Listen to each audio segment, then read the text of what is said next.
A seemingly minor complaint turned out to be far worse than I could have imagined. I thought he simply disliked my recent purchase, but now I'll never see him again because I'm a low-value woman. My husband and I have been married for 10 years, together since college. From the start, we prioritized financial security and managed to achieve it, albeit with some luck along the way.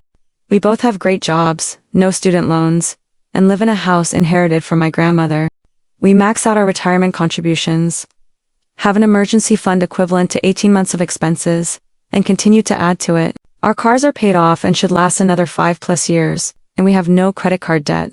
We manage our finances with a hybrid approach, a joint account for bills and savings, and separate accounts for our allowances.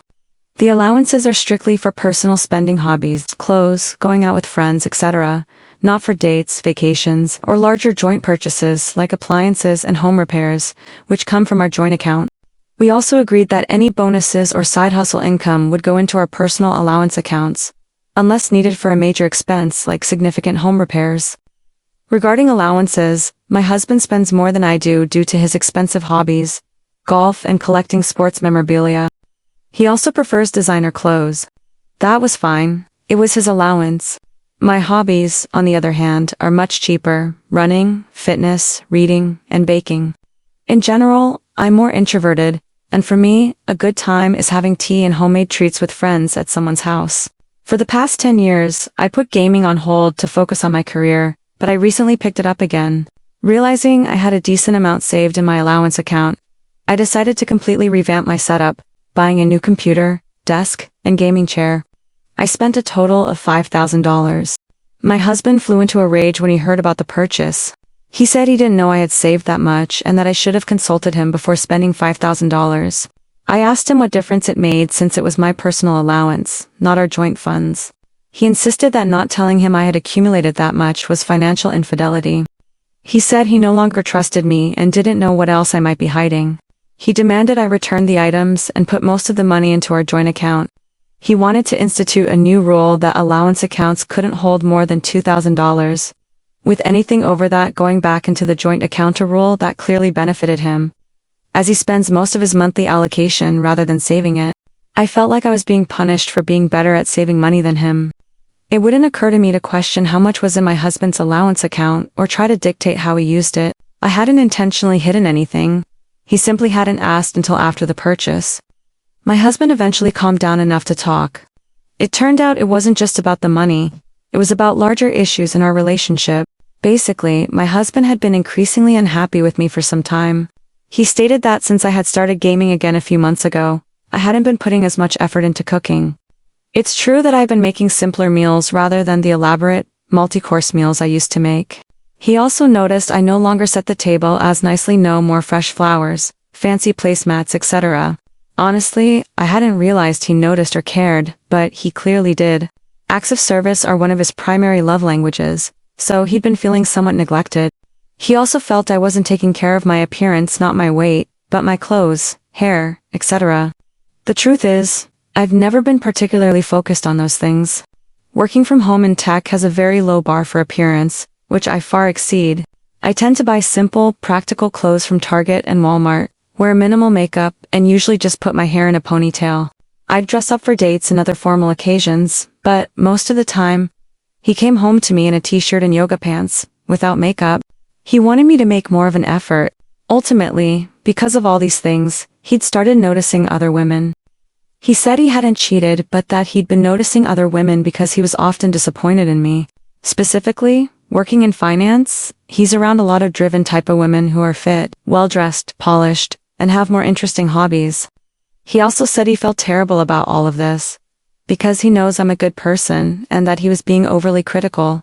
It wasn't so much that I had changed, but that his goals and expectations had shifted over the past few years. He brought up the financial infidelity, because he felt I wasn't truly investing in myself or our relationship and was, in a way, cheating us both out of our future. So, the more I thought about it, the more unreasonable his demands seemed. I decided to do a little experiment over the weekend to see what would happen if I tried to meet some of his requests, not because I actually thought they were reasonable, but because I was increasingly feeling like the goalposts kept moving and I was playing a losing game.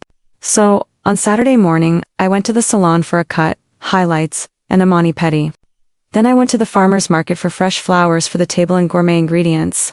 Saturday is usually our date night, but I suggested we stay in so I could make us a special, steakhouse-style dinner. I wore his favorite lavender bodycon dress and heels, and did my hair and makeup. All I got for this was a lukewarm thanks. It was good, and a peck on the cheek. I of course did all the serving and cleaning up.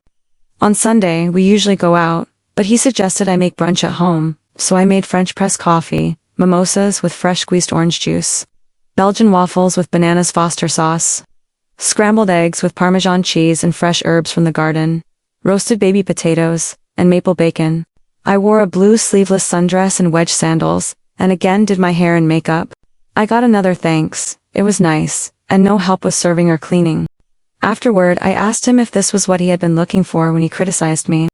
He said it was a start, but that I was being incredibly presumptuous for expecting praise for basic adult behavior. Then he dropped the bombshell. He said he was being so hard on me because he'd recently realized I had a lot to make up for because I was a low-value woman. I asked him what he meant by that, and he said it was because I wasn't a virgin when we met.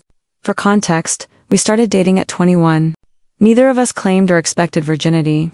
And I don't think most college students at 21 are virgins, outside of perhaps very religious individuals. I had been honest with him at the time that I'd had 2 previous partners, my high school boyfriend and another boyfriend I had my freshman year of college, serious relationships. No casual encounters. He then proceeded to say that because of my low value, I would need to constantly make it up to him for the rest of my life, and that I didn't deserve exclusive love or equal treatment, and that I was lucky anyone would marry me. He explained that he'd connected with someone at work and that I'd better shape up if I wanted to keep him. I told him that there was nothing left to keep if he no longer loved, liked, or respected me. I told him to leave, and he said he'd be happy to go to his girlfriend's. I know many here insist he was having an affair and that I just didn't want to face it. That his complaints were all a calculated part of pushing me away. I feel foolish for having just assumed he was stressed from work or genuinely trying to work on our marriage. Regardless, I've taken a week off to clear my head, have an appointment with a lawyer tomorrow. Cancelled our marriage counseling but got a referral for an individual therapist for an initial consultation later this week. He and the girlfriend are apparently coming tonight to get more of his clothes and things, so I'm bracing myself for that. I know divorce won't be fun or easy, but I'll be okay. I'm glad I was able to see I was being used, before he wasted any more of my time in a dead-end marriage.